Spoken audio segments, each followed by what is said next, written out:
On the night of November 3rd, 1971, a woman named Vera Samuels was walking home from a late shift at the telephone exchange on Fifth Avenue in New York City when she heard a man playing guitar on the corner of 42nd Street and 7th Avenue.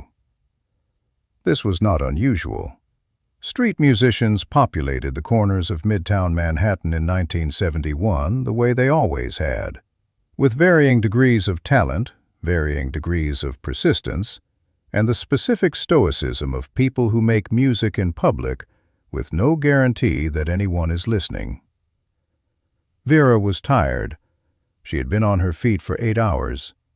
It was 11:30 at night. The subway was 3 blocks away. She stopped. She described the experience in a journal she kept for 40 years, and which her daughter found after Vera's death in 2014. The journal entry for November 3rd, 1971, is one of the longest entries in the entire 40-year record. She wrote that she did not know why she stopped. She had walked past street musicians hundreds of times. She had given money occasionally. She had listened occasionally. She had never stopped the way she stopped on November 3rd, 1971. The man playing was young, she estimated mid-20s. He was tall, thin, with dark hair that fell across his face while he played.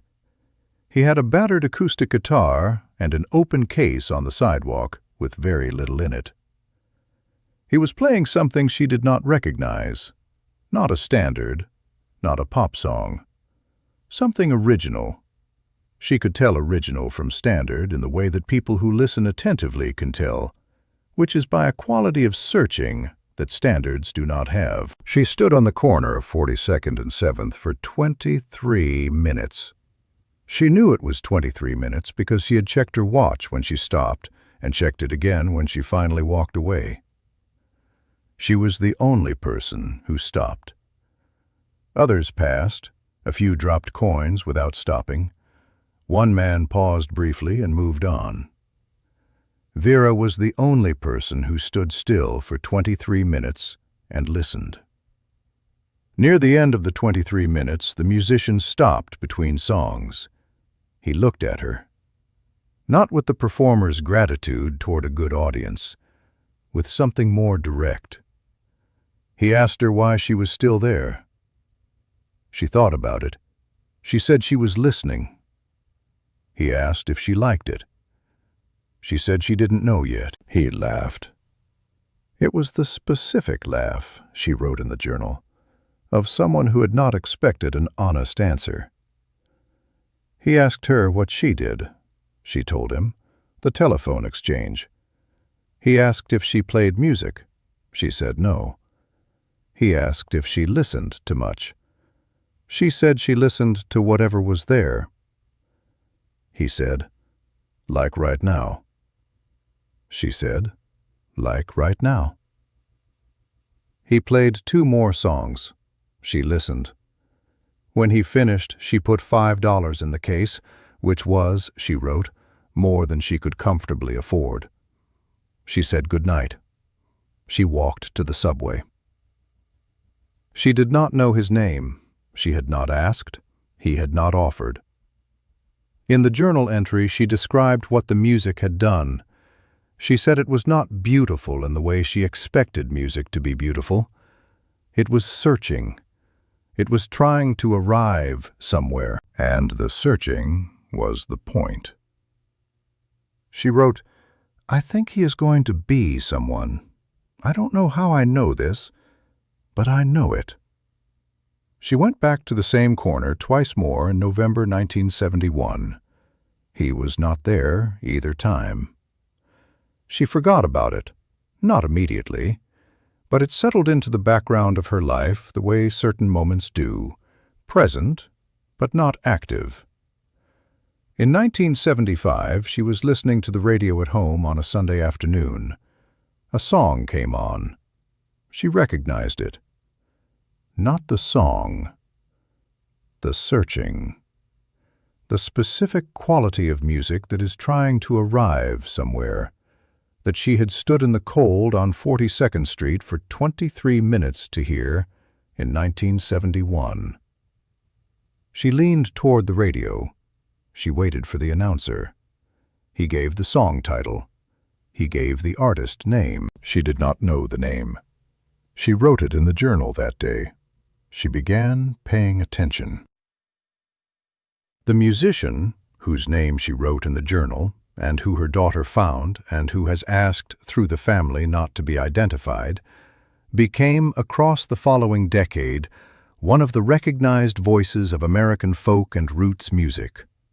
Not famous in the pop sense, known and valued in the way that serious musicians are known and valued by the specific community that pays attention to serious music.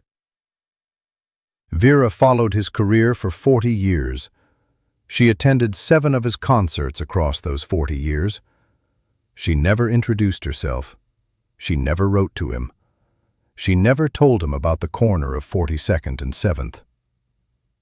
She wrote in the journal in 2009 that she had been thinking about whether to. She had been thinking about what she would say. She wrote that she had decided against it. Not because it didn't matter, because it was already complete. A woman stopped on a corner. A man played 2 more songs because someone was listening. That was its own whole thing. Adding a reunion to it would make it a different kind of story. And she preferred the kind it was. Vera Samuels died in 2014. Her daughter read the journal. She found the entry from November 3, 1971. She found the name her mother had written in 1975. She contacted the musician. She told him about the journal. She read him the entry from November 3rd. He was quiet for a while. He said he remembered that corner. He had played there many times in 1971. He could not remember any specific night. He could not remember a woman who stood still for 23 minutes. He said, "But I remember knowing." The daughter asked what he meant. "There would be nights," he said, "when I was playing on that corner, when I could feel that something was landing, that someone was actually hearing it, not just walking past. I couldn't always see who, but I could feel it. And on those nights I played differently. I played like it mattered, because it did." November 3rd, 1971. The corner of 42nd and 7th, 11:30 at night. A woman stopped. A man played like it mattered, because it did. She never told him. He never knew who. The music arrived anyway. Which is what music does. When someone is truly listening, it always knows.